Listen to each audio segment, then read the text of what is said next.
Good morning. While people are grabbing their coffee and bagels here in the room, good morning again to everybody and a very warm welcome to everyone who's joining us here at OHSU in Portland, either in person or virtually. And a very special shout out also to our friends and partners from really all the major centers in the West who are dialing in for one or several of the sessions today or tomorrow. As we're taking care of patients with congenital heart disease, we all know how important it is to share a mental model about our patients. And as part of that mental model, we have to be precise, clear, and consistent about the way in which we describe a lesion. And at a center such as ours here in Portland, where many of our faculty were trained in a variety of different institutions, many of them had their own distinct terminology, we sometimes are not consistent and we describe anatomy in a variety of different ways. So today and tomorrow is really an opportunity for the team here to get aligned in our language and do a better job in speaking consistently about what we see on echo, cross-sectional imaging, or cath. Before I hand it over to Patrick Evers from the Division of Cardiology to introduce our speakers and to also talk about some housekeeping things, I want to give a special kudos to both Patrick, who's here, and Hannah for orchestrating this entire visit, which, you know, between coordinating speakers on 2 different continents, managing an extensive list of invitees and lots of pathology specimens, which we'll be looking at, was really no small feat. And of course, a big thank you to both of our speakers who are gracing us this week with their presence and sharing their knowledge and wisdom with us. So with that, and no further ado, over to Patrick for introductions and housekeeping.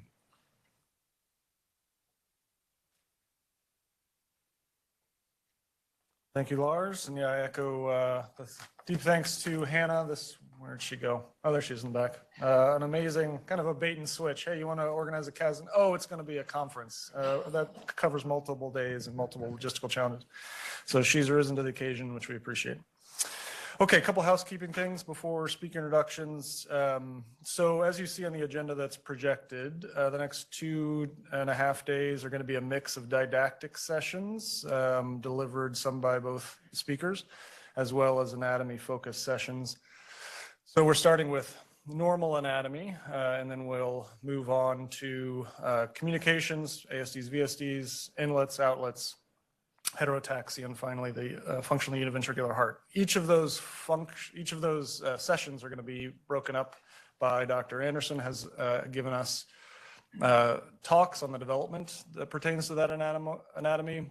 And then we'll follow that up with Ms. Spicer giving us specimen illustrations of the anatomy of interest. And then we'll have time for those of you physically here to get your hands on specimens. Ms. Spicer said that she's shipped to us more specimens than she's ever shipped before. So I think we have a rare access to a really robust library to learn from. Also, for those of you in the room, faculty here, you'll see QR codes all over the room. The purpose of that is for as light bulbs go off in your mind on ways that we can improve our nomenclature and our language here. You can scan that QR code and submit suggestions, and then Aaron Madriaga will compile those suggestions, and we'll have a separate session later that kind of talks about where we go from here with all these important learnings.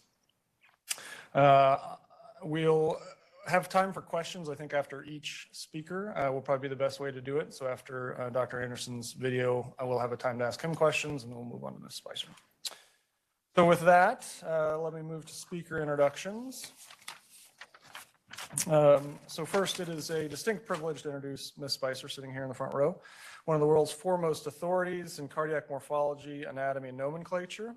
She has devoted her career to the rigorous study of cardiac morphologies and is a curator of major international cardiac archives with long-standing affiliations with University of Florida, Lurie Children's Hospital, most recently Johns Hopkins All Children, where she serves in the Heart Institute. She's a global leader in cardiac anatomy, nomenclature, and classification, and a central contributor to the IPCCC, which is the International Pediatric Cardiac Code. and is a key architect of modern standards for terminology. She's published hundreds of peer-reviewed publications, textbook chapters, and major reference works, and she's internationally recognized for her teaching ability, so we're honored to have her here with us today.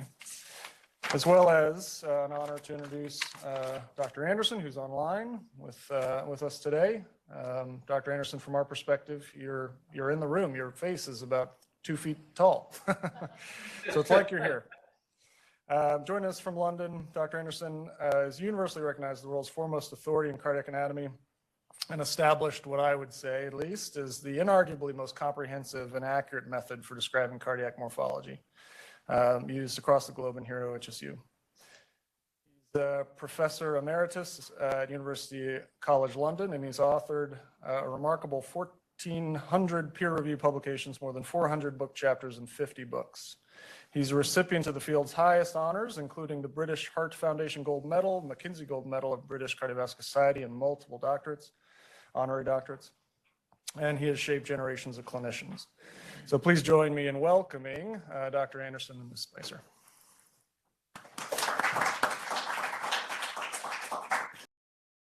Well, good morning to you all, ladies and gentlemen, and welcome to you from London. So it's my place to tell you a little bit about cardiac development. And you can read the screen. So what is new? Very little. This was the statement made by Maud Abbott when she produced her Atlas of Congenital Cardiac Disease in 1936. But we've moved on a little bit from there. And I've moved quite a great deal because in the middle of the 1980s, I published a rather controversial chapter in which I suggested that embryology was a hindrance rather than a help. Why was that? And it's because, as you see on the screen at the moment, at that time, most of the theories were speculation. Now, as I'm going to show you, everything has changed. We're able to see the anatomical changes, the molecular changes that take place during cardiac development. So now, when we make inferences, this is done on real evidence rather than speculation. And I'm going to be trying to do that in the sessions that I'm going to be giving you on cardiac development. But quite a lot has changed in our understanding. When I started in this field, we thought that we had a linear heart tube and it contained all the components of what we would see in the postnatal heart. We now know that that is no longer true. In reality, when we see that tube, I'm going to show it to you very shortly, it contains little more of what will become the left ventricle. So we now know that during the early parts of development, new material is added to that initial linear heart tube to form the rest of the heart. So how does it all get started? Well, this is what the embryonic disc looks like when we sit above it and we look down on its surface. It's combined layers of ectoderm and endoderm, and between them there is what's going to become a mesodermal layer. And if we look at the tail end of the disc, we can see an area that is called the node, and moving backwards from that, we have the primitive streak. And we know that from the primitive streak, cells come forward in the mesodermal areas and they form what will eventually be the heart. And further cells move out to form the cardiac crescent, and they do that in a series of lineages. And the first lineage will eventually become the first heart field, and then there is a second lineage. And it is that first lineage that comes together to form the linear heart tube. Now, this is what the linear heart tube looks like in the mouse.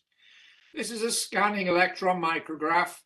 The pericardium has been reflected back so that you can see that tube. And we now know that almost all of that tube will form little more than what eventually will be the left ventricle. So to have development, we have ingrowth of tissue from those heart-forming areas, from what we call the second heart field, and that produces new material at the venous pole, just towards the tail end of the embryo, and at the arterial pole, which is towards the head end of the embryo. We can see now that the same thing happens in the developing human heart. And when we talk about the human heart, we describe the various stages in terms of those established by those working at the Carnegie Institute. And this is Carnegie stage 10. And this is at the end of the 4th week of post-conceptual development. And what I'm showing you here is a reconstruction of the cavities of the developing heart. The head of this at the top, the tail end of the embryo is to the bottom. And what you can see at the tail end of the embryo are the venous return from the placenta through the umbilical veins, from the yolk sac through the vitelline veins. And they come together and they join what at this stage we're going to call the venous tributaries. There is no atrial chamber formed at this stage, so the venous tributaries take the blood back into that linear heart tube, and as I say, the greater part of that linear heart tube will form little more than what will eventually be a left ventricle. You can see that there's a constriction in the middle of the heart tube, the cavities at this stage, and at the arterial pole of the heart tube, already we are seeing the tissue that eventually will become the outflow tract, and that completes the circulation by giving rise to paired ventral aortas. So this is the stage at the end of the 4th week of development in the human heart. If we return to the mouse heart and we look at another scanning electron micrograph, the first mouse heart I showed you was from 8.5 days. This is a day later in the mouse heart, and now a significant event has taken place. And this is the process of looping of that ventricular component. Again, to make this scanning electron micrograph, we've taken away the pericardium so we can look in.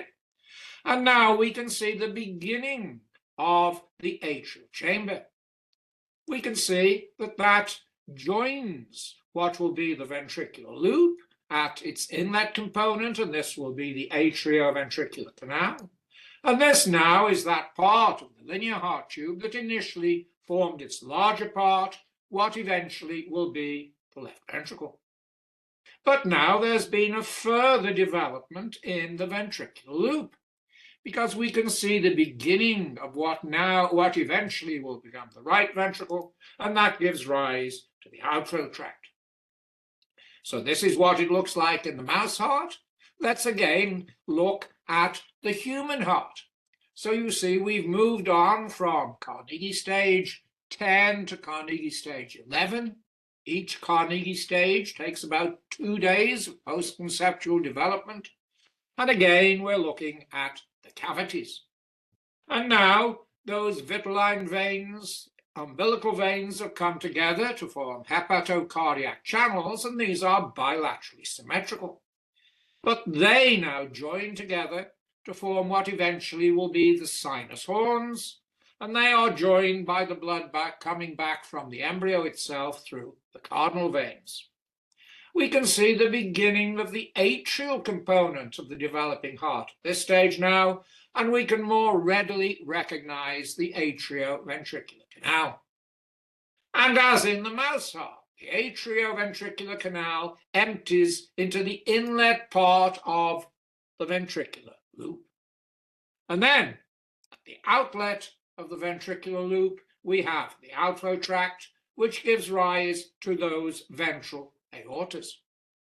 But at this stage, the whole thing is a solitary tube, whereas you know in the formed heart, we have right-sided chambers, left-sided chambers. So how are those chambers formed?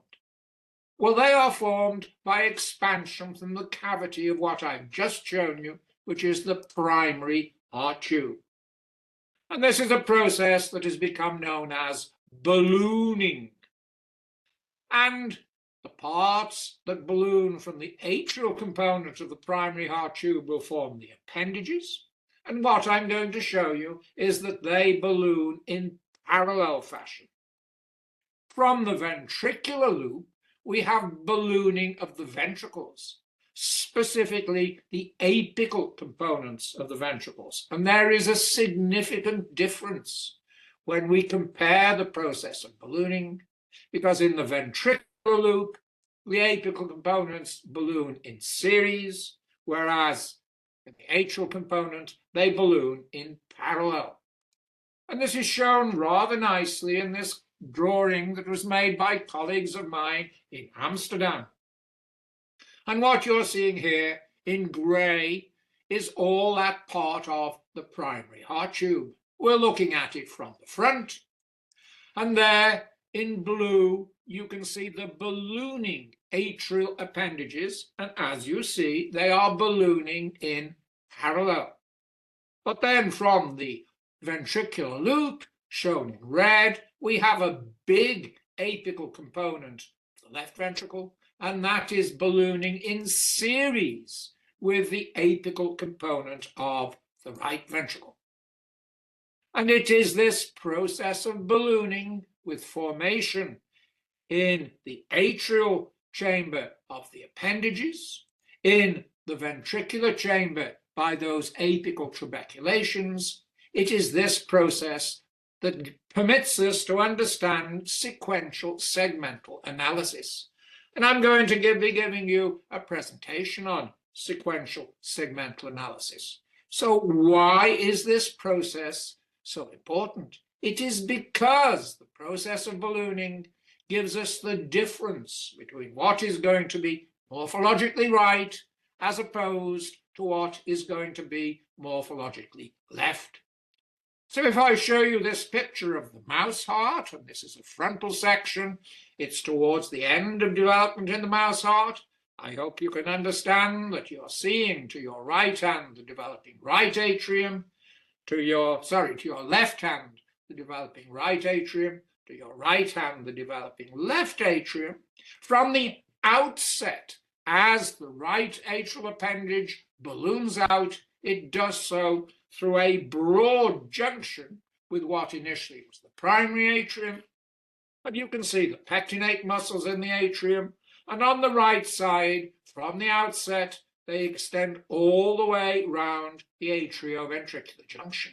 And look at the marked difference with what you see on the left side, because the left appendage has this narrow neck from the outset as it balloons, and the pectinate muscles are confined within the appendage. And when we talk about sequential segmental analysis now, that is how we differentiate between the atrial chambers. It all depends on the appendages. Now, if I show you what's happening in the ventricular loop, you can see how the apical components are ballooning from the loop. You can also see that there are the ballooning appendages. But the developing apical part of the left ventricle is ballooning from the inlet of the loop. The apical part of the right ventricle is ballooning from the outlet of the loop.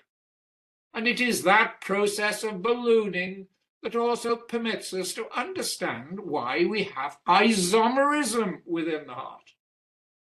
And we can understand that because we know that the chambers themselves develop under the influence of the laterality genes. And it is the gene PITX2C which produces morphologically leftness, and that develops on the left side of the embryo. And during this development, there are two more genes, lefty1 and nodal, that stop this gene crossing the midline and making the right side of the embryo different. So the default presence, the default setting for the developing heart is leftness, and that is produced by PITX2. So let's look at that in the setting of our linear heart tube. We can draw a line down it, and that tells us that PITX2 is going to turn this left side of the developing heart tube so that it becomes morphologically left. Lefty 1 and nodal are going to stop Pit-X2 going across the midline so that the right half of the entirety of the heart tube will become morphologically right because it's not seeing Pit-X2. But what's happened after it's looped? The line that initially separated right and left has also looped. So now you can see that in the atrial component of the developing heart, this right side will no longer see Pit-X2. So it will become morphologically right. The left side will see Pit-X2, so it will be morphologically left. But when we look at the developing left ventricle, the developing right ventricle, both of them see the same genes. And that's why we only get isomerism in the atrial component of the developing heart.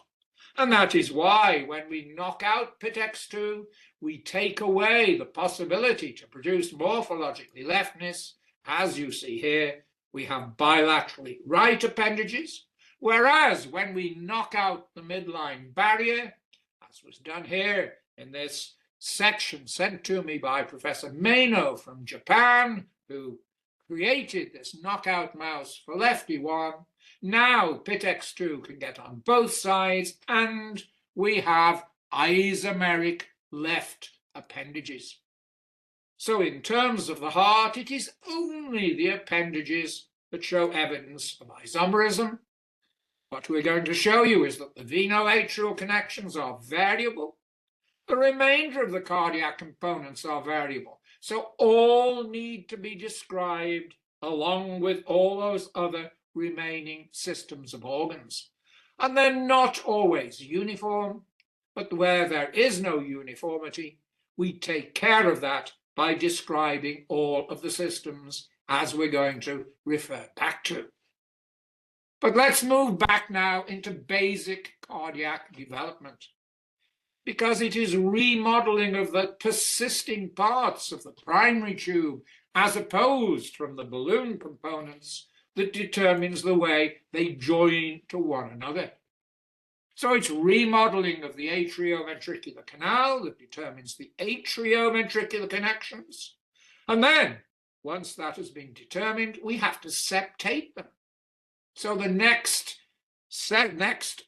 presentation I'm going to give you will deal with septation. It is remodeling of the outflow tract that then determines the ventricular arterial connections, and that contributes to ventricular septation. We'll talk about that in the setting of the functionally univentricular heart. But then separation of the outflow tract produces the systemic and pulmonary outflow channels. So in my fourth presentation on development, I'll talk about the outflow tract. But let me just give you a foretaste of what is to become, because this is what the outflow tract looks like at Carnegie stage 13. As you see, we're in the middle of the 5th week of post-conceptual development. This is the outlet from the developing right ventricle, and at this stage, the outflow tract extends to the margins of the pericardial cavity. It has proximal and distal components at this stage. But when we look at the junction with the pharyngeal mesenchyme at the margins of the pericardial cavity, and we open up that distal outflow tract, there you see the pericardial reflections, we find a manifold within the pharyngeal mesenchyme. And this is what we call the aortic sac. And then arising from the aortic sac, we have the series of pharyngeal arch arteries that will remodel to form the systemic and the pulmonary channels. And to the cranial end, we have the channels that will become the systemic pathways. At the caudal end, we have the channels that will become the pulmonary circulation. But if we look at the outflow tract histologically, we find another very significant feature. This is the proximal part, this is the distal part, this is the pharyngeal mesenchyme surrounding the aortic sac, and within there we have the arch arteries. But what I'd like you to note at this stage is that early on in development, and here we are still at Carnegie stage 13, we're halfway through the 5th week of development, the entirety of the walls of the outflow tract are myocardial. And what we're going to discuss when we get into the outflow tract is how these walls become replaced by arterial tissue to give us the definitive outflow tract. But let me finish this introductory section by telling you a little more about the aortic sac. Because you've already seen that that is a manifold giving rise to the arteries that percolate through the pharyngeal arches. And we can now see that in reconstructed human embryos. So here I've gone back one stage. We're at Carnegie stage 12. 30 days have elapsed since the start of development. And what you're looking at here is the right side of the developing embryo. That is the head to your right hand. And you can see the aortas shown in red. The heart is at the bottom of the screen in its pericardial sac, which you see in brown. And at this initial stage of development, we begin to see the outpouchings from the pharynx. So there is the first pharyngeal pouch, and the pharyngeal arch is cranial to that first pharyngeal pouch, and within it we see the first arch artery. But then we have also evidence of the second pharyngeal pouch, and so between the first pouch, the second pouch, we have the second pharyngeal arch, and running through the middle of that is the second arch artery. But things happen very rapidly during these early stages of development. So here we are at Carnegie stage 12. I'm taking you through one stage. 2 days have elapsed. Now we're at the middle of the 5th week of development. Again, we're looking at the embryo from its right side. To your left hand, you can see the beginning of the formation of the somites, but we are still concerned with the pharyngeal arches. So there, we still see the first pharyngeal pouch, but where initially there was an artery percolating through the first arch, it has disappeared. There is the second pouch. So still we have the second arch artery. Now we have formation of a third pouch and a third artery and a fourth arch artery, but as yet no fourth pouch. But when we move one step still further, Carnegie stage 14, now we're at the end of the 5th week of development. Still we are looking at the right side. Still we see the first pouch, no first arch artery anymore. Second pouch, the second arch artery has also disappeared. But there is the third pouch with the third arch artery, the fourth pouch with the fourth arch artery, and now we see the final arch artery. This is the artery that will become the pulmonary artery. It is occupying the pulmonary arches. Why don't I call this the 5th pouch? Because there are big problems at the moment with description of 5th arch arteries. In reality, the pulmonary arch arteries extend through the 5th pharyngeal arches, because there are only 5 pharyngeal arches formed during mammalian development. So it's a mistake, as is so often stated, to call the pharyngeal arch containing the pulmonary arteries the 6th arch. It isn't the 6th arch, it's the 5th arch. So I'm going to come back to that when we get eventually to talk about development of the outflow tract.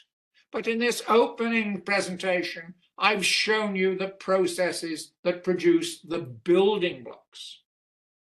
So in the next session, I'm going to talk to you about cardiac septation.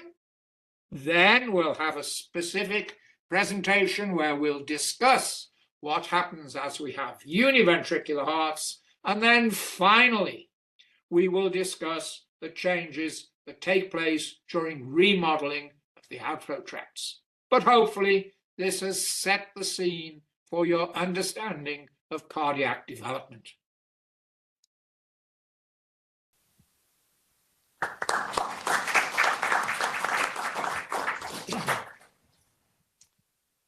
Thank you, Dr. Anderson. That was amazing. Really perfect introductory session, opening session for our conference today. And as was mentioned, he'll, sounds like, go into more detail on some of the specifics of development in the coming talks. We'll open it up for questions, both in the room as well as online. To kick us off, I have a question, Dr. Anderson. I've always, most things in the human body are such, it seems, because they have an evolutionary advantage in one way or the other. Is there any thought on why the atrial appendages are morphologically different? Is there any thought on what evolutionary advantage that may or may not convey? Can you hear me? Yes, Ken. Yep. Very good question. I've never been asked that before.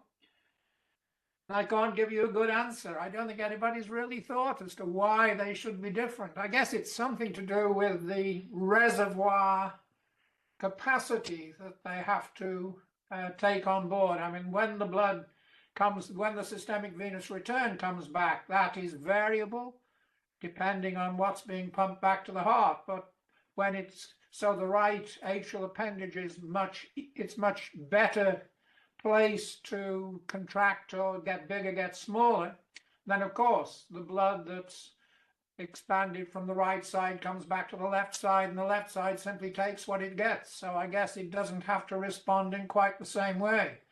So that would, I have no evidence to support my speculation, but that's the best I can do for you. Excellent, thank you. With that, I'll open up for questions. Anyone in the room have a question or online? I think Lars is monitoring the chat. Lars has a question. Thank you.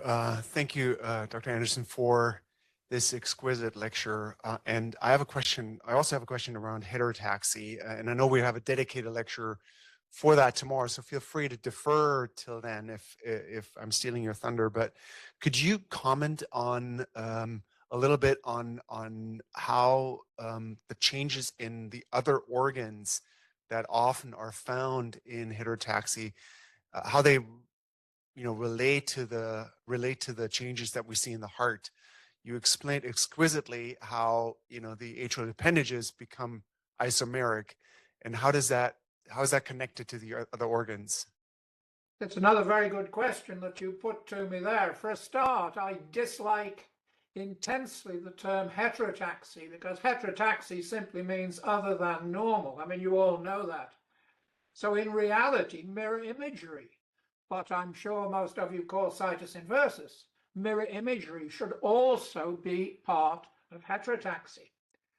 And in reality, mirror imagery is the extreme form of the reversal of laterality.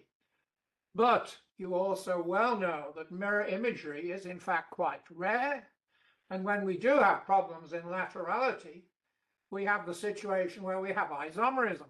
And so where people talk about heterotaxy, and when tomorrow we discuss this condition, we're not going to be talking about other than usual. We're going to be talking about isomerism. And then we have two forms I've already shown you in my presentation today, that using manipulated mice embryos, we can show unequivocally that there is either right isomerism or there is left isomerism. Now, Lars, you will know full well that that has been a controversial situation there with Shi Jun from Toronto. You worked with Shi Jun in Toronto, and we had big arguments with Shi Jun as to what was heterotaxy, what was isomerism. And I think the evidence now increasingly comes out that within the heart, when you look at the atrial appendages, and I'm going to be discussing this with you when we bridge the chasm, the atrial appendages only are usual, mirror imaged, or else they show right or left isomerism. Now, the question that you have posed is that usually the arrangement of the appendages goes along with the arrangement of the bronchuses and the lungs. And it is only the bronchuses and the lungs that show isomerism. So really where we truly have heterotaxy is in the abdomen, because in the abdomen there is no isomerism. We have abnormalities in the spleen, we have abnormalities in the arrangement of the gut, we have other abnormalities if we look carefully, but they're not always uniform. By and large there are, so by and large if we have right cardiac isomerism, we have right pulmonary isomerism, we then have absence of the spleen, and we have frequently malrotation of the gut. If we have left isomerism, then usually we also have left pulmonary isomerism, we have multiple spleens, again, we have malrotation of the gut. But what you showed in the study you did in Toronto is that doesn't always follow, but we shouldn't throw the baby out with the bathwater. Where we don't have uniformity between them, we should simply describe what's going on in the different systems of organs. And for the heart, when we start our analysis, we ignore, or at least we should ignore, what's going on in the pulmonary. We take note of it, but we begin our analysis by looking at what's going on in the atrial component of the heart, because that sets the scene for our analysis. So when there is uniformity, all is fine. When there's not uniformity, we simply describe what we see in the different organs, and that should resolve the system, because now we have the resolution to see absolutely what is going on in the entire body. Computed tomography has totally changed the ballpark. With one CT scan, you can see everything that is going on, and you can also nowadays see everything that's going on in the heart. So to me, CT gives us the resolution to what is other than usual, which is heterotaxy, and permits us to identify isomerism when it's present. Does that answer your question? I was just wondering if you can speak to, and maybe this will come later, but how disturbed placental flow, like the hemodynamics of flow returning to the developing heart, how that impacts the development? My goodness, you're throwing me some very hard questions. I confess to knowing nothing about placental flow. Diane might know a little bit more about placental flow, because Diane is the real expert now on what's going on in the fetus, and she sees the placenta as well. Diane, can you comment on that? I'm not totally sure about. There are some things that we do look at specifically in our fetal autopsies, namely the arterial duct, the oval fossa, and the ductus venosus. And there are certain things that we see, as I'll show you guys a little bit later today, certain things that make me notice where one of these things closed, and that might be the cause of intrauterine fetal death.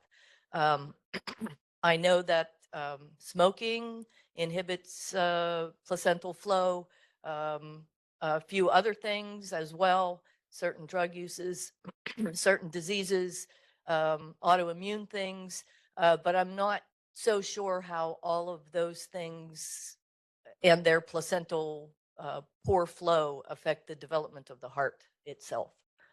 So I can't really speak to that too much either.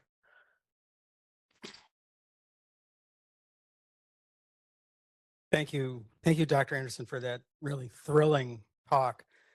My question is a little more historical in nature. When I started out, I was fascinated by this notion that was out there. This was a lot, high school, when this notion of ontology recapitulates phylogeny.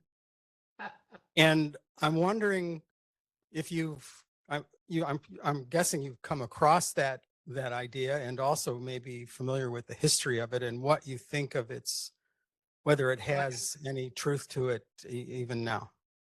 It's a very good question again, and indeed I think it is by and large the case, because when we look at the evolutionary development of things, that it's the embryonic development in many ways does recapitulate what we see when we can now go back and we can look at the mechanism of development. We can compare the development in the amphibian, we can compare the development in reptilians, we can look at crocodilians, and we see the most amazing things.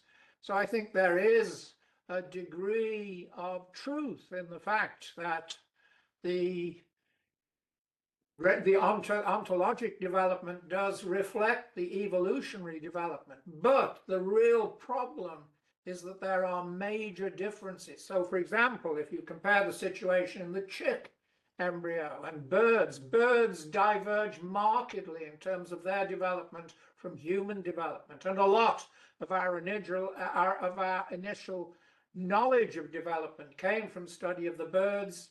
And I think we went a bit wrong in that respect. Now, as I've shown you, we can see absolutely what's going on in the human. And I introduced you to one potentially significant problem that arose from the notion that ontogeny recapitulated phylogeny, namely the presence that there were 6 mammalian arches. There are never 6 mammalian arches. That is a pure fiction.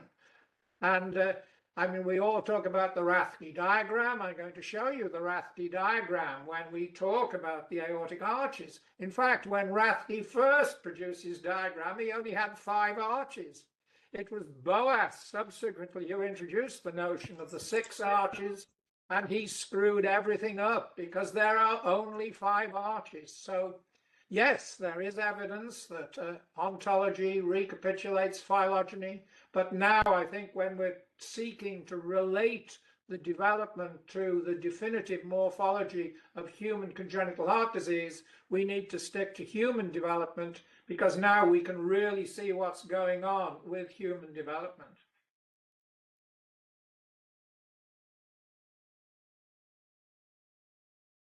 Excellent. Okay, our esteemed surgeon.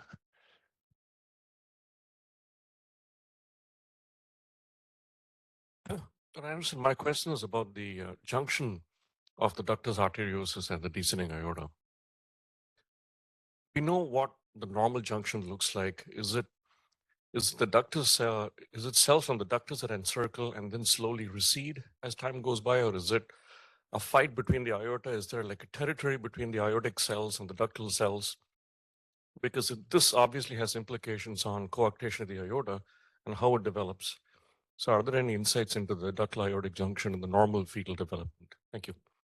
Another very good question. And in fact, there's a lot of work done on the extent of ductal tissue in the late 1950s, the early 1960s in Leiden.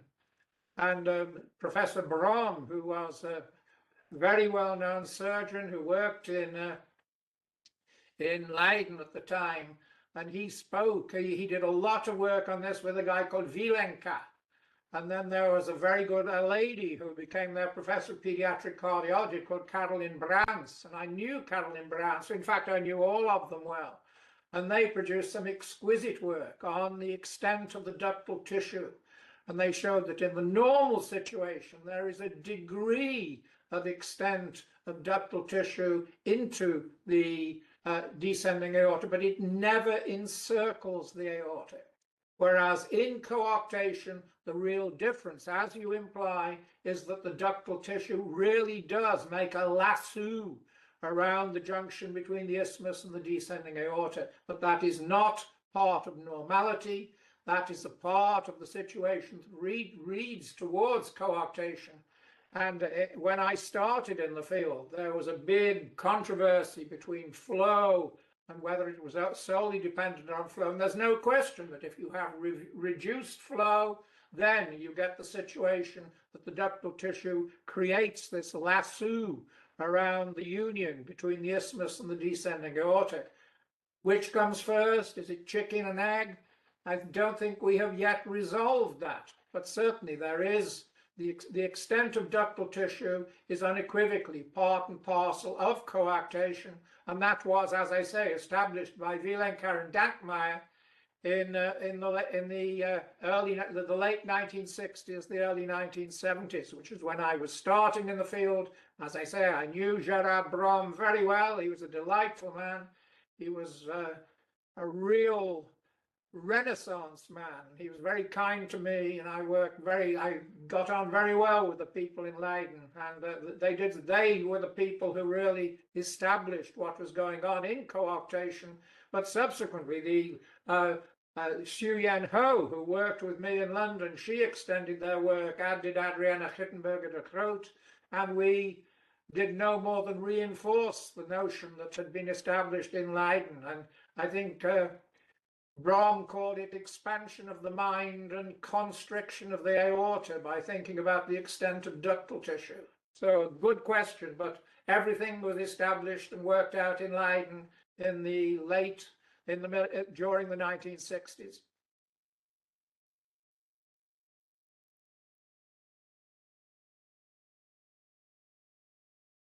Right. Lars, any questions online? All right. Nothing online. Any other questions in the room for Dr. Anderson before we move on to Ms. Spicer? Excellent. Thank you so much, Dr. Anderson. All right. With that, we'll take a moment to mic up Ms. Spicer and we'll move on. Yeah, I think I'm ready. We just have to switch the projector. And Bob, as I progress through this, feel free to jump in if you have any comments or anything you want to add to this normal heart description. So what I'm hoping to achieve today is to show you the morphologic characteristics of each of the segments of the heart. And there are three of them: the atriums, the ventricles, and the arterial trunks. And after we go through the normal morphologic characteristics of those three segments, I hope to have time to talk about the septal anatomy relative to the atriums and the ventricles. And that should all help to bring together what Professor Anderson is going to present to you and what we will talk about when we talk about interatrial communications and ASDs and then VSDs as well, and throughout the rest of this week. So when we look at the heart, we look at it in attitudinally appropriate fashion. So as it lies in the chest, so that here where my thumb is tapping, this is the diaphragm. So this is how the heart actually lies in the chest, so that the right ventricle is actually anterior and the left ventricle is posterior. A lot of people still tend to look at the heart or look at the anatomy in the Valentine position, so with the heart on its apex, so that the right ventricle is to the right and the left ventricle is to the left. And this actually changes some of the anatomic perspective of things. And the superior cable vein here is cut short, but you can see the inferior cable vein. So when we look at the heart in the Valentine position, they are actually no longer superior and inferior. They're actually more left and right with a slight angle. So when we put the heart back in the chest, here we do have our superior cable vein and our inferior cable vein. And I have a piece of diaphragm attached to that just to even prove that. So we'll look at the heart in attitudinally appropriate fashion, and we're going to use the morphologic method. And the morphologic method was put out by Dr. Richard Van Praag, and it states that you should not use one variable feature to describe another feature which is itself variable. So we're going to use the most constant components of all three segments of our heart to put our finger on the morphologic characteristics. So we'll start with the atriums. And as I said, here is our superior cable vein. It's been cut a bit short in this specimen. The inferior cable vein. And you can see the right atrial appendage. It typically has a blunt or triangular tip, and it has a very broad junction with the venous component. And I've actually cut the area here that is or was the terminal groove. And you can see that terminal groove along that atrial appendage venous junction. And just in front of it, when I flip the atrial wall back, you can see this prominent muscle bundle, which is the terminal crest. in the Latin, we used to refer to this as the crista terminalis, but we are switching to speaking English, as Professor Anderson says, speaking American. So this is the terminal crest. We can all understand that. And when we look at the inside of the right atrium, you can see that broad, smooth-walled venous junction between the inferior and superior cable veins. Here's the origin of the terminal crest. And you can see that from that terminal crest, we have our pectinate muscles, which radiate from it or extend from it and extend along or around the entire right atrial junction. So here on the right, our morphologic determinant is the pectinate muscles and how they extend around the right atrioventricular junction. The appendage also has its outside characteristics, the blunt or triangular tip to the appendage and its broad junction with the venous component. And just so you know, this entire aspect is the right atrial appendage, not just this triangular tip. So all the area where we see the pectinate muscles is still actually atrial appendage. And I'll be able to show you how this area can actually be lifted away once we talk about the septums.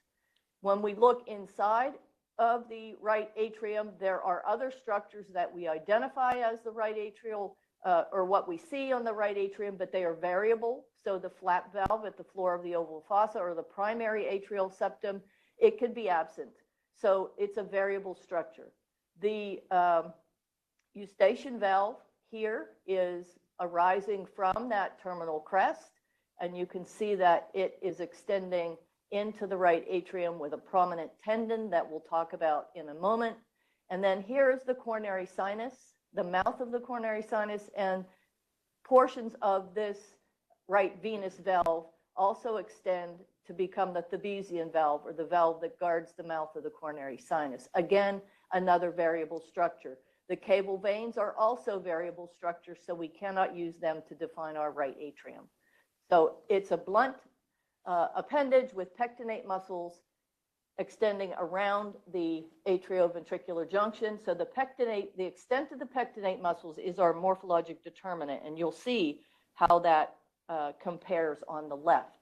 So the venous component, when we look at the left atrium, in comparison, you can see the pulmonary veins are entering here to the roof of the left atrium, and they are actually the most posterior structures in the heart.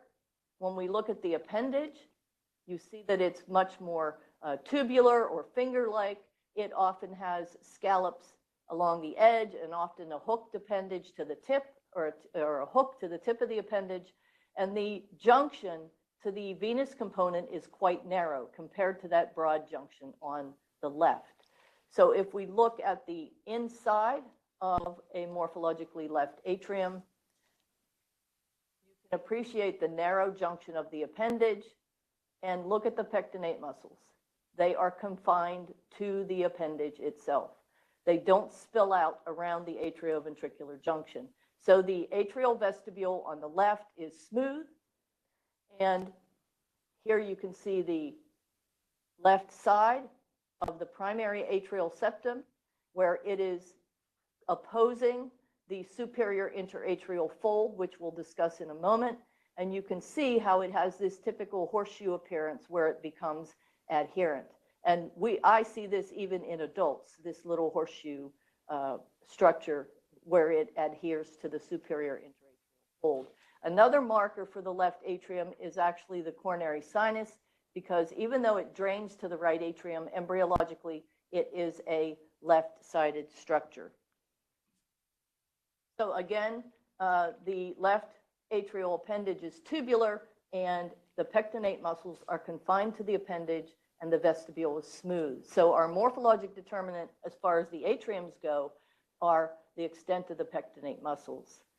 So when we look at the right ventricle, we can see that it has an inlet, an apical trabecular component, and an outlet.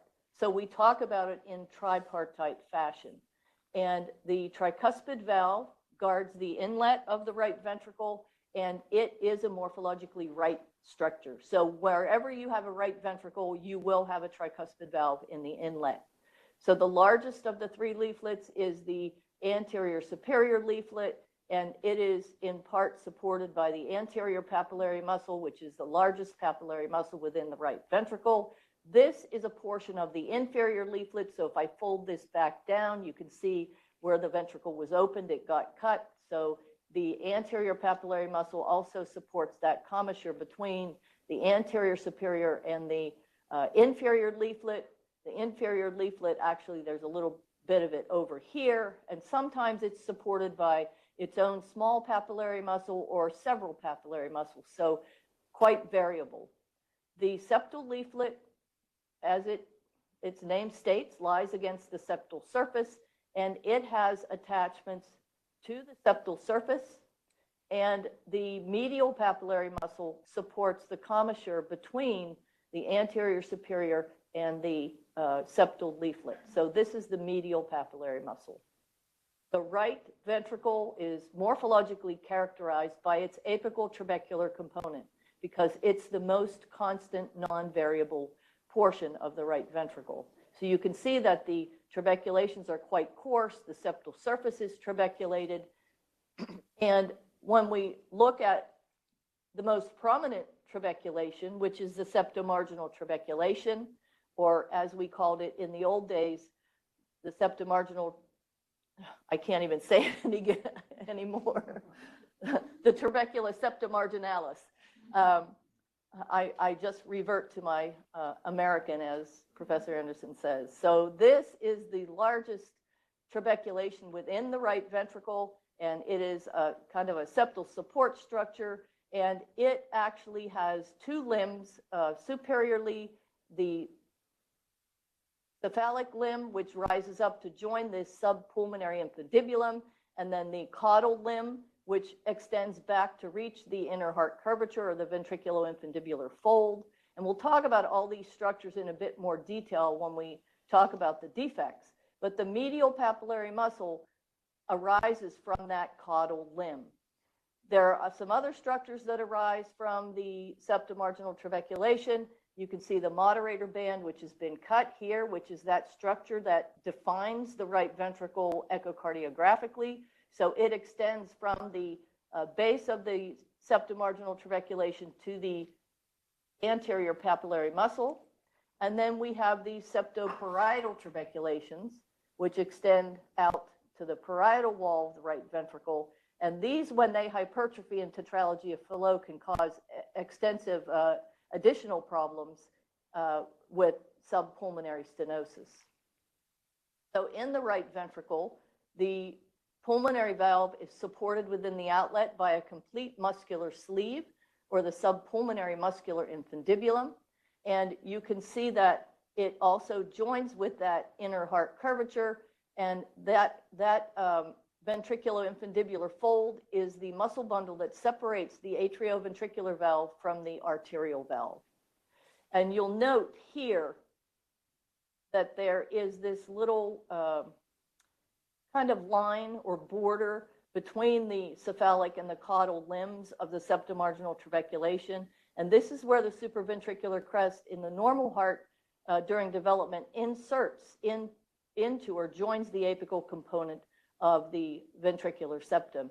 And I have some dissections to show you in the future when we talk about the septums and ventricular septal defects.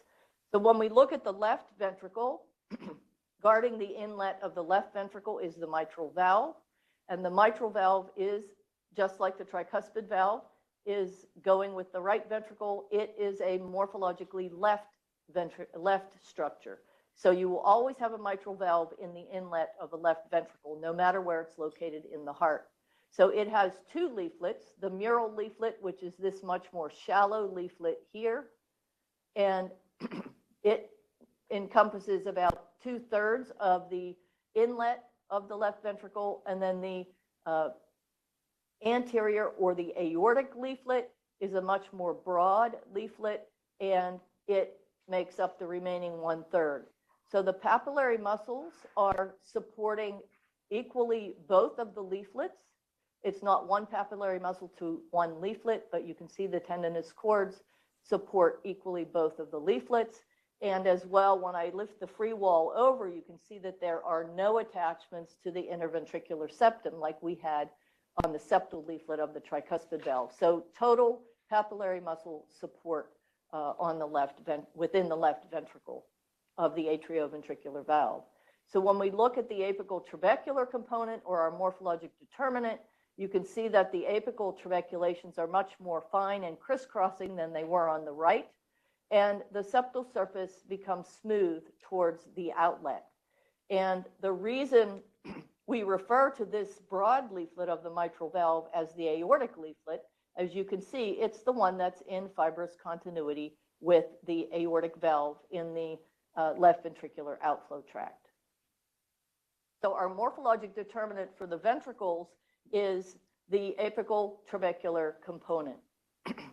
When we move to our third segment, or the arterial trunks, you can see that the aorta spirals out from behind the pulmonary trunk.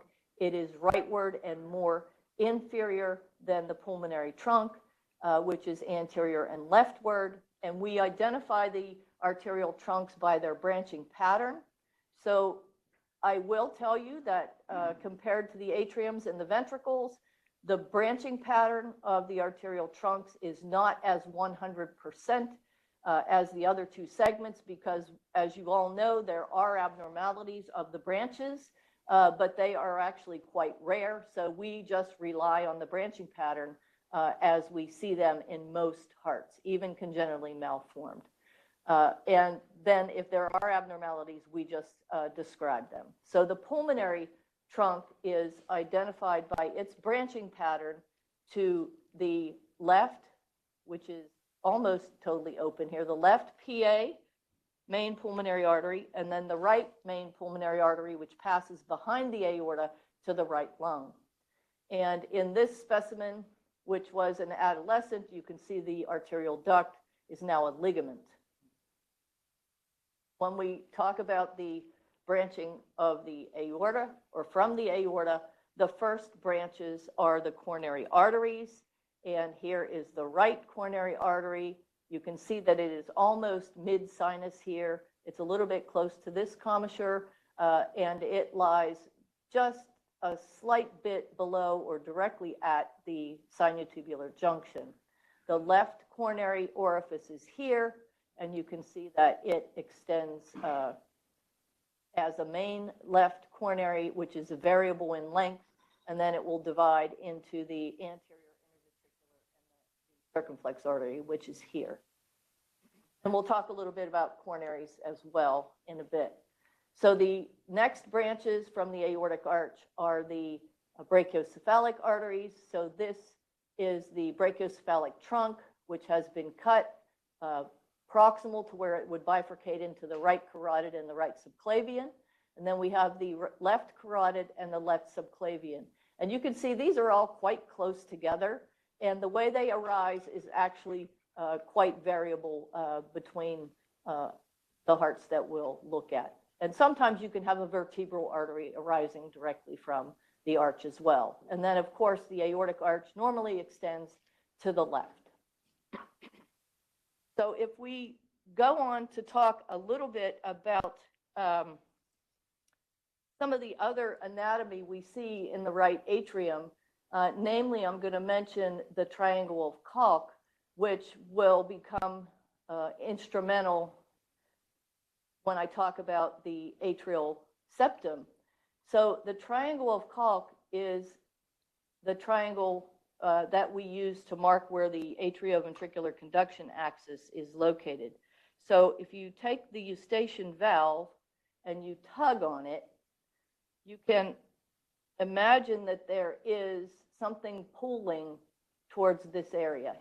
And that is a structure that lies deep to the eustachian valve, which is called the tendon of Totaro, and it actually extends towards the membranous septum and the central fibrous body within the left ventricular outflow tract. The other arm of the triangle is the hinge point of the tricuspid valve, And at the base of that triangle is the mouth of the coronary sinus.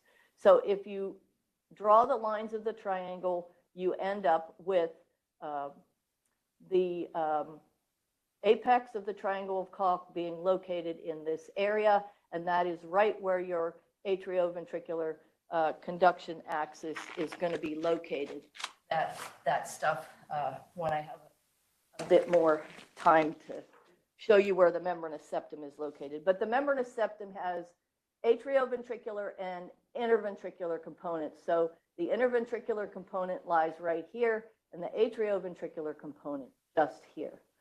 So when we look at the left ventricular outflow tract, I might be able to get my glove in the right area where we can see the membranous septum.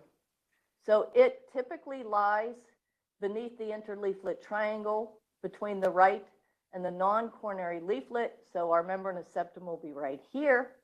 And some of the areas we're going to talk about when we look at our dissections are the membranous septum, where the mitral valve is anchored in the roof of the left ventricular outflow tract, which is typically referred to as the right fibrous trigone, and where the area of fibrous tissue between those two structures forms the roof of the inferoseptal recess.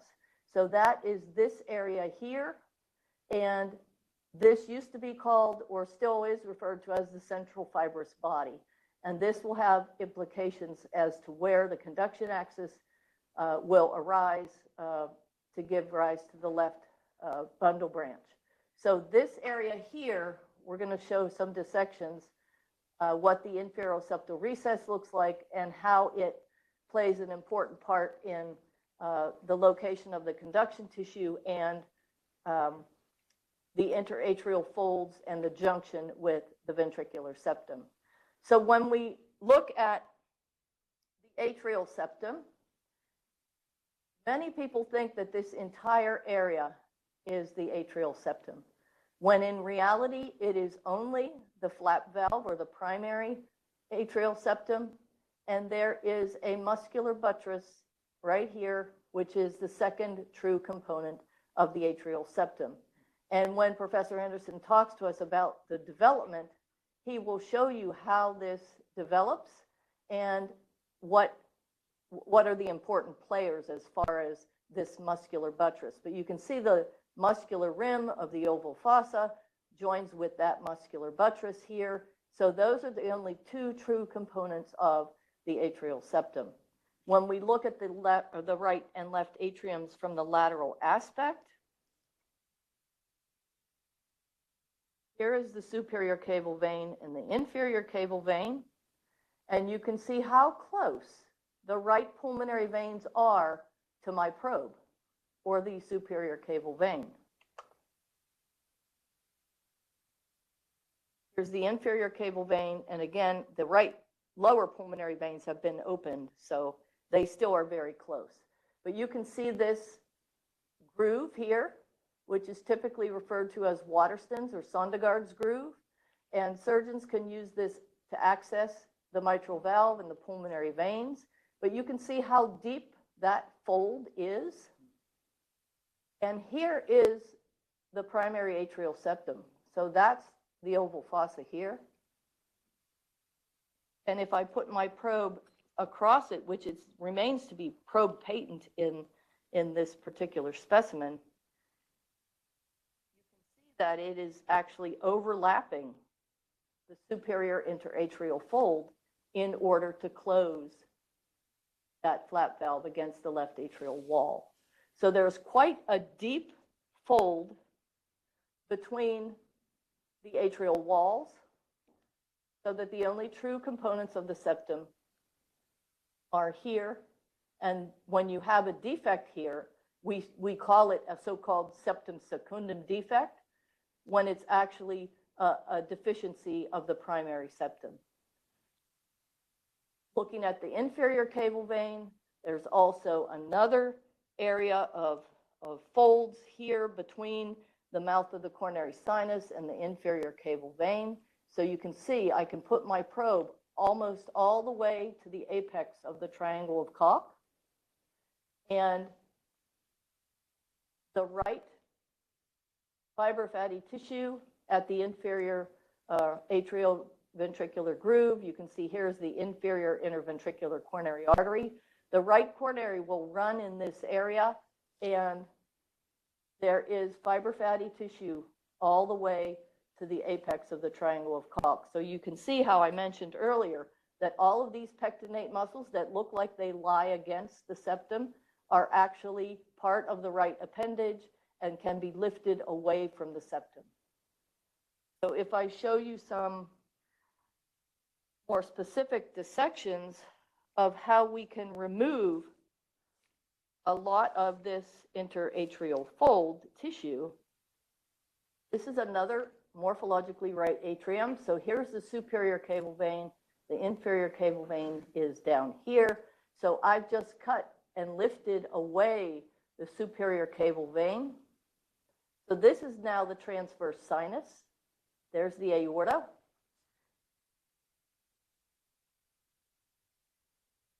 Here is a right pulmonary vein. Here is another right pulmonary vein. You can see the extent of the primary atrial septum. There's our muscular buttress. And all of this is fiber fatty tissue or interatrial folds. Here is the tendon of Totaro. You can see it pulling right towards the base of that muscular buttress and the apex of the triangle of Koch.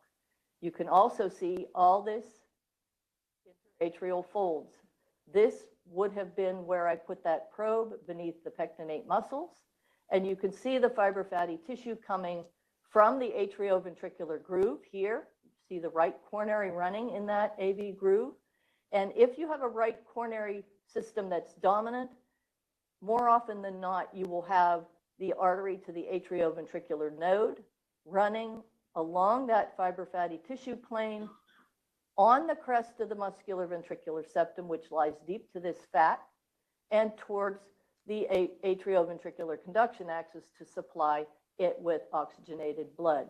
So people are now referring to the triangle of Koch as the pyramid of Koch, because you can see that it actually is kind of a pyramid with all of this fiber fatty tissue forming its floor. And so this is the inferior pyramidal space. Here is our muscular buttress, and we'll see in a minute how there is fibrous continuity beneath this muscular buttress that's between the tricuspid and the mitral valves, and that this muscular buttress supports that area of fibrous continuity. And this tendon of Totaro will extend to that area I described as the central fibrous body, or the roof of the inferior septal recess. I just think it's quite impressive when you do these dissections that there's a whole lot of fiber fatty tissue between the atrial walls and the actual interventricular septum. It was quite enlightening for me to do these dissections for Professor Anderson. So when we look at yet another dissection, what I did in this heart is I have removed the anterior portion of the heart from the posterior portion. And so there is the oval fossa here. And you can see I've cut along that muscular rim. And I am now able to separate the septal surface of the left ventricle from the cavity of the left ventricle. So I'm not going to look at this in attitudinally appropriate fashion because I want to show you how the two halves compare. So here is the limbus or the muscular rim of the oval fossa, and here's the actual primary septum. There's the rest of that muscular rim. You can see how the muscular buttress comes down to join the fibrous continuity between the tricuspid and the mitral valves. So this is the majority of the mitral valve here. This little area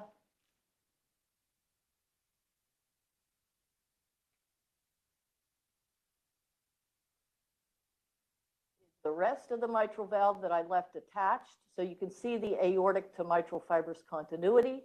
And here is that inferoseptal recess that I talked about when we looked at the morphologic characteristics. So right in this area is where we will see tricuspid to mitral valve fibrous continuity.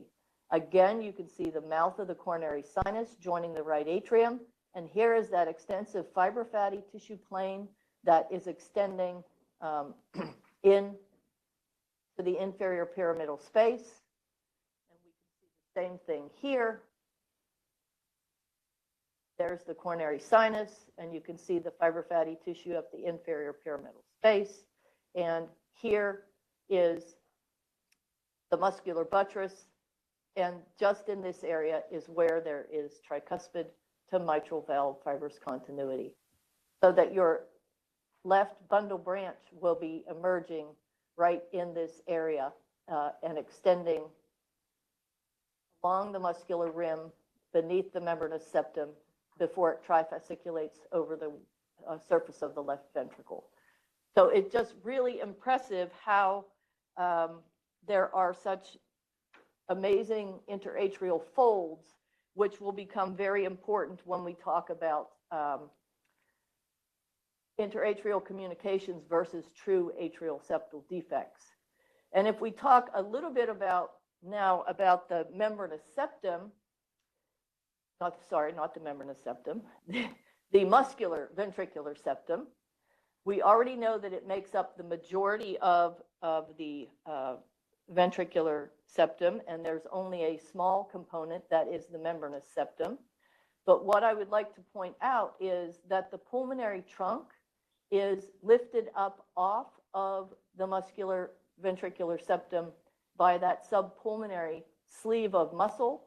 And this dissection actually, to my surprise, accidentally shows the fibrofatty tissue that extends between the subpulmonary muscle and the left ventricular outflow tract.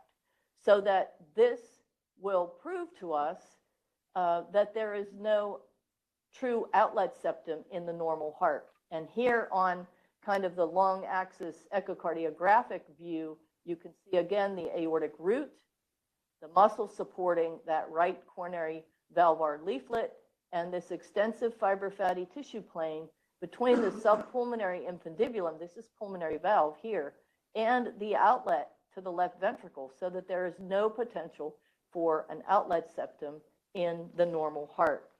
And I can show you in a dissection, we looked at this area before in the first heart that I showed you, where we have the limbs of the septomarginal trabeculation. And this supraventricular crest, if it's inserted normally between the limbs of the septomarginal trabeculation, there's no potential for an outlet septum here. It's only when these structures become divorced during development that you end up with malalignment of the outlet septum, whether it be anteriorly or posteriorly. So I dissected an adult heart to show the extent of those structures and the ventricular septum. So we know the ventricular septum, the muscular component is here. The subpulmonary muscular infundibulum lifts the aorta up off of the right ventricular mass. And this is what allows surgeons to do the Ross procedure. You can see that I have removed the right coronary valvar sinus and leaflet, and we can now see the muscle that was supporting that valvar sinus. Here's our septomarginal trabeculation, the cephalic limb rising up to become part of the subpulmonary infundibulum. Here's the caudal limb, which is extending back to reach the ventriculoinfundibular fold. This is the medial papillary muscle. And so you can see where the inner heart curvature is joined with the subpulmonary infundibulum, the supraventricular crest, and the ventriculoinfundibular fold. And that is all inserted nicely between the limbs of the septomarginal trabeculation. Here you can see the fibrofatty tissue plane that's extending between the subpulmonary infundibulum, the aortic root, and the left ventricular outflow tract. So no potential for an outlet septum in the normally formed heart. And when we look at the membranous septum in this dissection as well. So this is right atrial wall. This is transverse sinus. This is the non-coronary leaflet or the non-adjacent leaflet relative to the pulmonary trunk, and this is the left. So you can see the left coronary there. Here's our tricuspid valve, the septal leaflet, and we can now see the membranous septum here. So there is our interventricular component, and there is our atrioventricular component. So just a nice dissection to show the true components of the muscular septum and how in the normal heart, the subpulmonary infundibulum is lifted up off of the right ventricular mass and joins with the supraventricular crest and the inner heart curvature, the ventricular infundibular fold, to form this normal outflow tracts of the right and left ventricles. And you can also see how when the ventricular, I've cut part of the ventricular infundibular fold here, but you can see nicely how it separates the atrioventricular from the arterial valve. And in the normal heart, as Professor Anderson will show you, I'm sure, during development, there is usually a ventricular infundibular fold that was supporting the aortic valve within the left ventricular outflow tract, that muscle actually resorbs and becomes this aorta to mitral fibrous continuity. So the aortic valve is supported a bit differently than the pulmonary valve. We know the pulmonary valve has a complete subarterial muscular infundibulum, and the aortic valve has both muscular and fibrous support. So the muscle typically entirely supports the right coronary valvar sinus and leaflet, and there's partial muscle support of the left coronary leaflet, a little bit more muscle here, and partial fibrous support where it's in fibrous continuity with the mitral valve.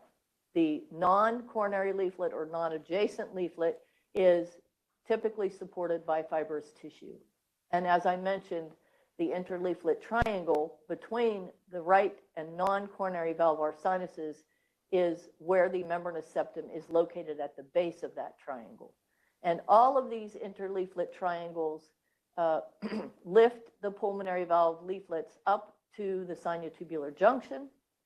And if it's incomplete or rudimentary, then that's when you end up with a raphe or an incomplete interleaflet triangle that will give us the bifoliate appearance of the aortic valve, but with 3 sinuses.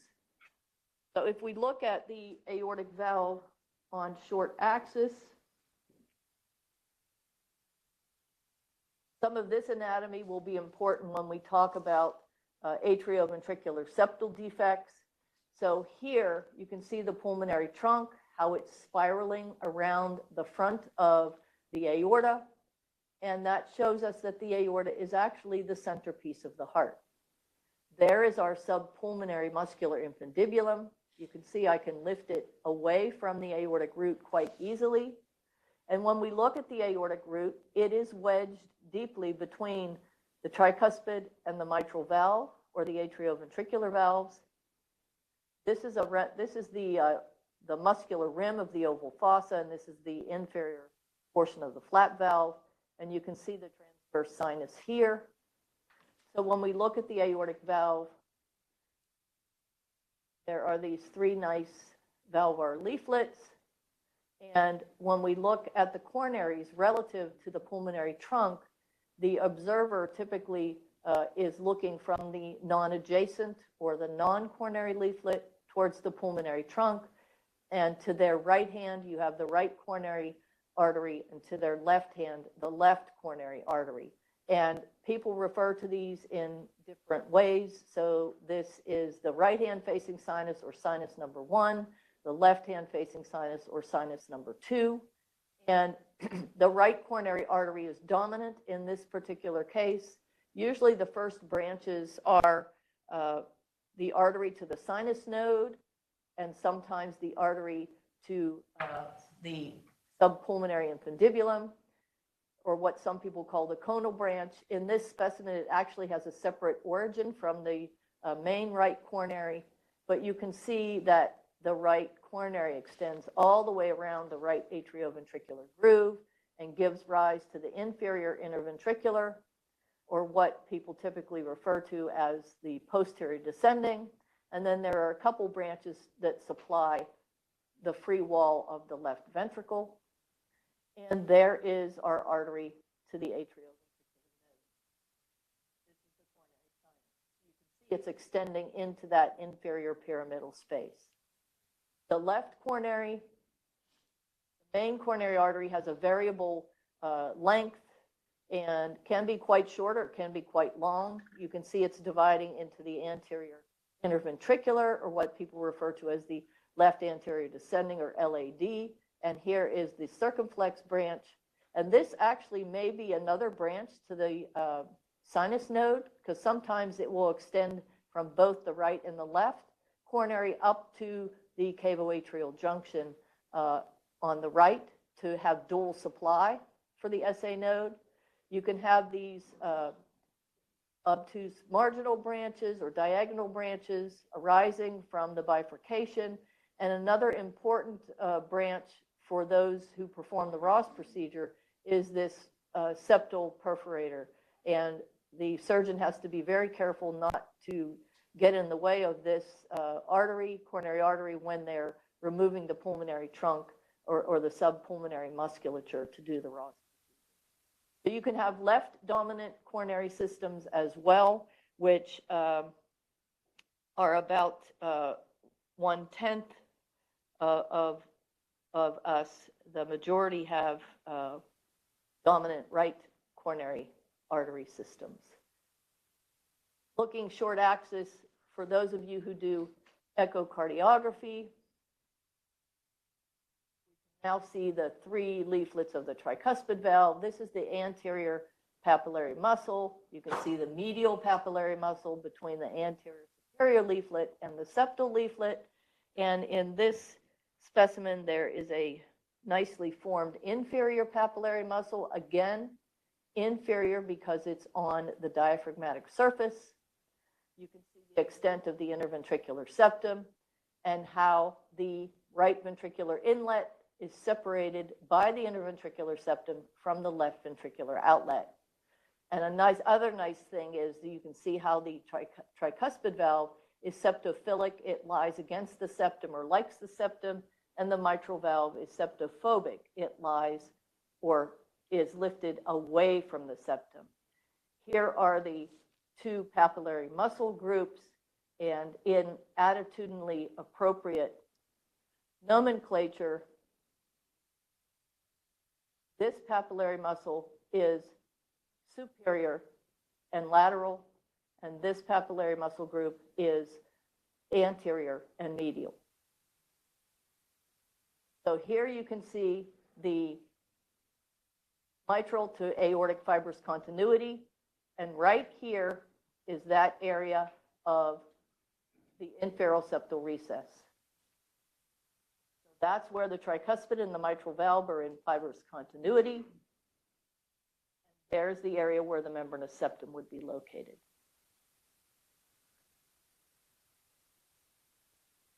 Just to look at a quick 4-chamber view, you can see nicely the flap valve at the floor of the oval fossa, or the primary septum, the right pulmonary vein. This is the terminal crest, so the superior caval vein would be here. And there is that superior interatrial fold where the flap valve is overlapping. Here is our muscular buttress. And we're going to talk about vestibular atrial septal defects, which occur in this area. And not many people have heard much about that type of defect or even recognize it echocardiographically, but we'll show you some examples today. You can see the pectinated right appendage and the smooth left appendage. That's quite impressive on this 4-chamber view, the differences in the morphology.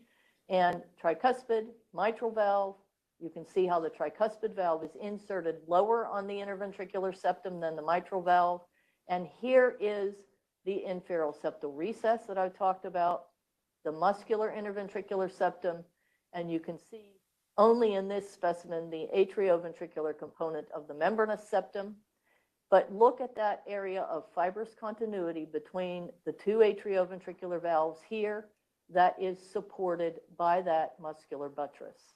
So at the roof of the inferior septal recess and at the apex of the inferior pyramidal space is where you have your conduction axis and that fibrous continuity between the atrioventricular valves.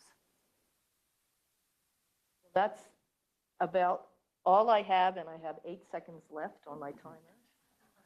So I don't know if Professor Anderson has any other comments. All I would say, can you all hear me? Yes. That was a spectacular presentation. I mean, I've worked with Mrs. Spicer now since 1982, and she gets better and better. You've just seen a quite magnificent demonstration of normal cardiac anatomy. She's doing it far better now than I could. Her dissections are out of this world. She's given you so much to think about, because you will have seen things during that presentation that you probably haven't thought about thus far. But everything she's shown you in that dissection, you can now see, particularly with computed tomography. And with the three-dimensional data sets you now have of living hearts, you can put all that she has shown you into your own practice. That was a spectacular demonstration. Well done, Diane.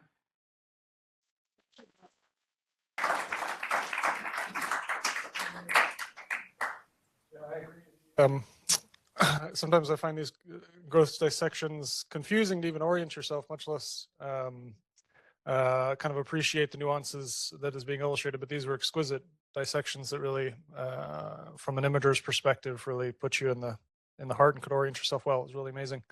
Lars, you have a question? Actually, a comment rather than a question. You know, in the vein of those comments from Professor Anderson and Dr. Evers just now, I think this is so important for the fellows to benefit from, but quite frankly, for all of us.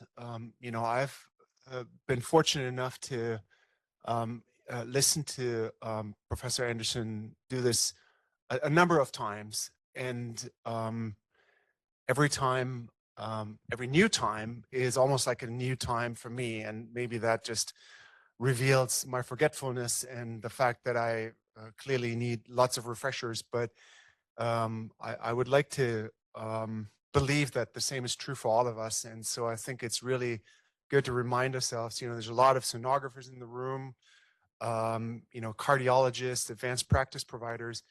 And this goes back to what I was trying to say in the beginning. You know, sharing a mental model really starts with what's normal in cardiac anatomy, and how does a heart that's in front of us, either in the operating room or in the echo lab or whatever other modality we choose, what's different in that heart. And you know, I think this first session really speaks a lot to that and lays the foundation. I have so many questions that I'm holding for the sessions when we go in over individual lesions throughout today and tomorrow. So thank you very much for doing this for us.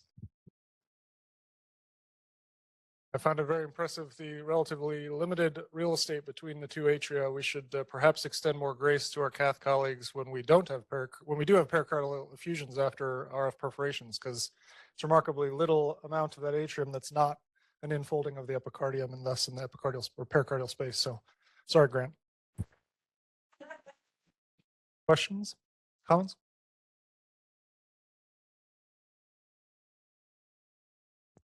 Well, if there's no questions, I am going to ask one of the questions that I was going to hold for the septal defect. And this is really for both of our speakers.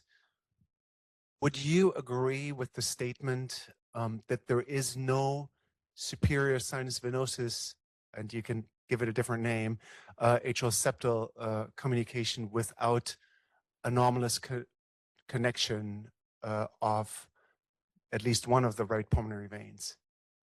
Absolutely, 100%. It is the anomalous connection of the pulmonary vein that creates the veno-venous bridge whilst retaining its left atrial connection. You cannot have a superior sinus venosus defect without that anomalous connection of at least one of the pulmonary veins. Tell you how many times in our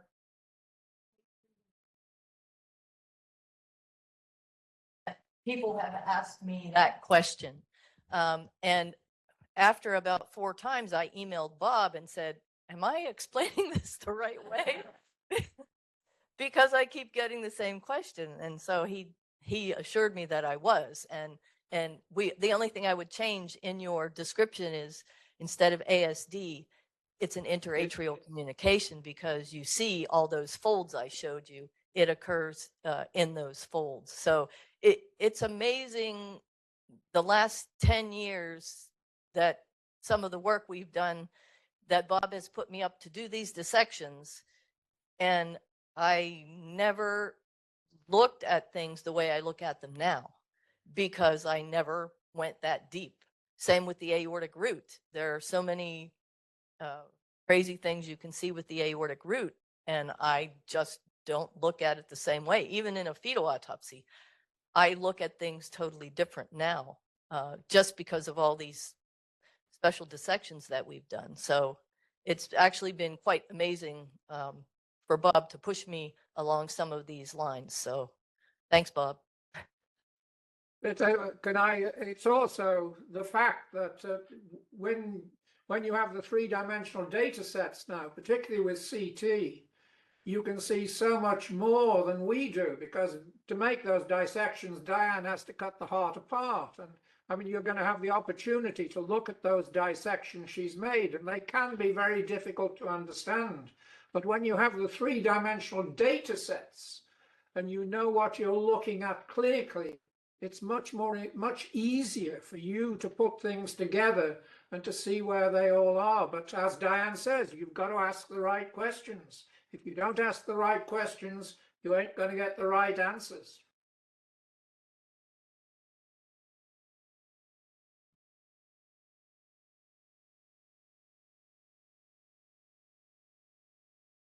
This is probably more of a comment, but I'm really impressed. I'm really glad that you focus so much on the fact that there's no true outlet septum in a normal heart.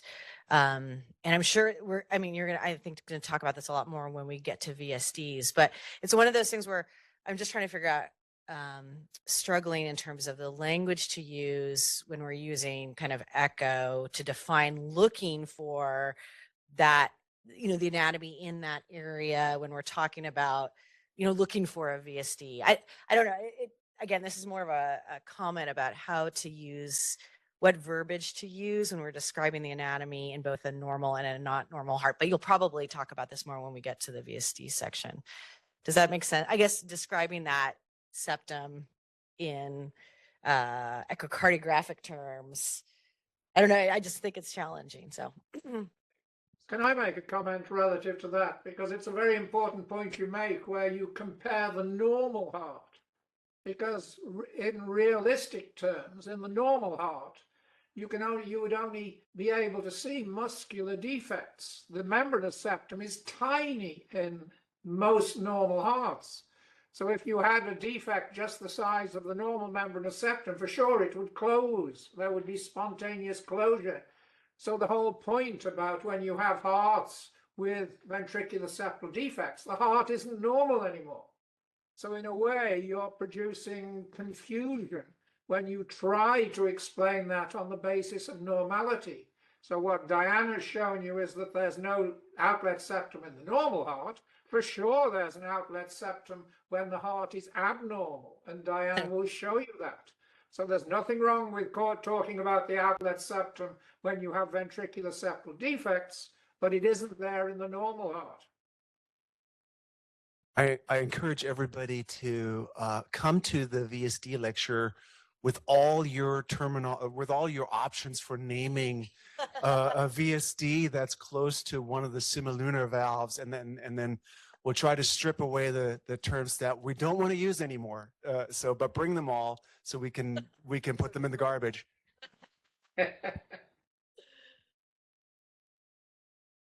So I have a question about the conduction system, especially the left bundle. Like in your specimens that you've displayed, and I hope maybe you'll cover this later. When we do subaortic resections and we cut away the muscle underneath the aortic valve or the fibromuscular outgrowths that happen in that, what's the best way we can make sure that we don't damage the left bundle? Like that seems to be so variable. It's a good question. I think we don't know the extent of the proximity of the left bundle to the nadir of the right coronary leaflet varies considerably. And sometimes it can be within a millimeter of the hinge of the right coronary leaflet. And we still don't know the answer to that question. It's a very good question. We're still working on it. And some of the aortic root stuff that we've looked at with Dr. Tretter at the Cleveland Clinic and looking at CT comparisons with some of my dissections and how big the membranous septum is, or how much it extends below that virtual basal ring that you guys call echocardiographically, because that also determines on how close, as Bob said, it is to the nadir of the right coronary valvar sinus. I have some hearts that have huge membranous septums, others that have very tiny membranous septums, and I'll be able to get my flashlight out for the next session to show you the difference in the membranous septum. So I think it's hugely variable, and now I'm coming across some hearts that have increased muscle and where that ventricular infundibular fold has not resorbed, so that there's muscle between the mitral valve and the aortic valve, so that inferoseptal recess gets anatomically changed, and the conduction tissue is also probably going to be deviant or different than what we see in an otherwise normal aorta to mitral fibrous continuity. So as Bob kind of chuckled, there's so many different, as we're all different in this room, there are so many different supports to the aortic root and sizes of membranous septum and so many variables.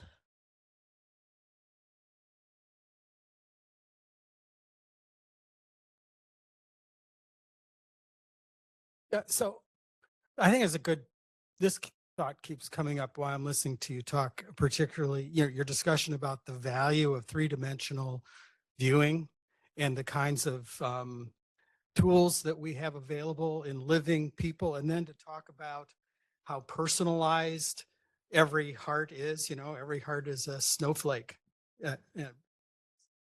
I'm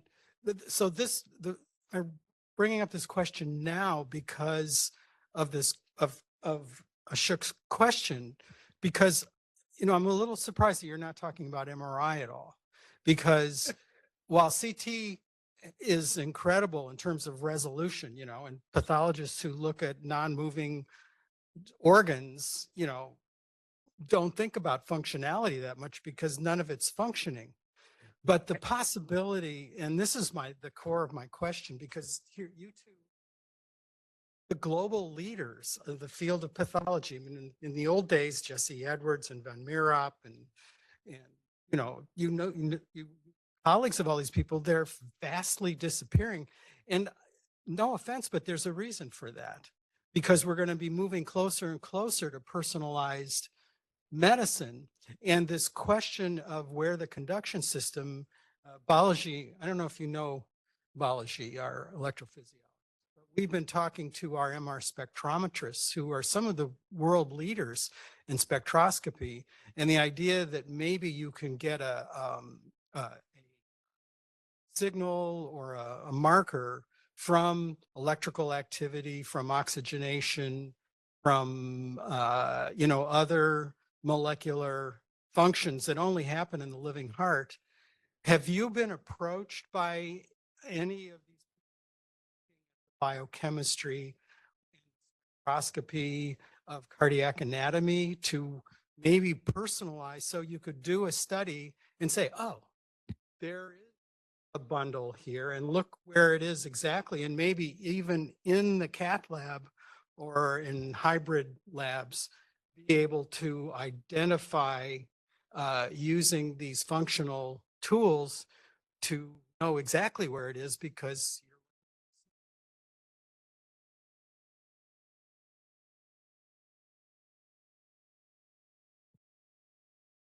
Are you talking, Bob?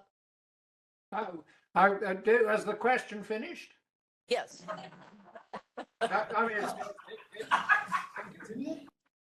it's another very good comment and another very good.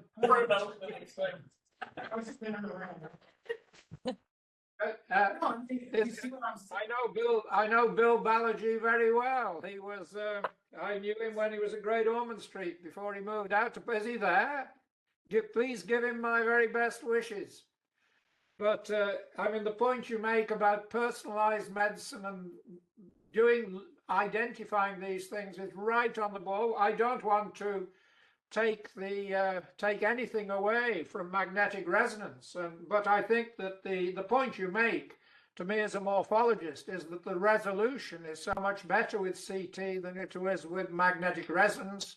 But I take the point that with magnetic resonance you can see the moving thing, and it brings you into function also. But there is a new technique that we have available to us as morphologists now, which is called HIP CT, which is done using the synchrotron.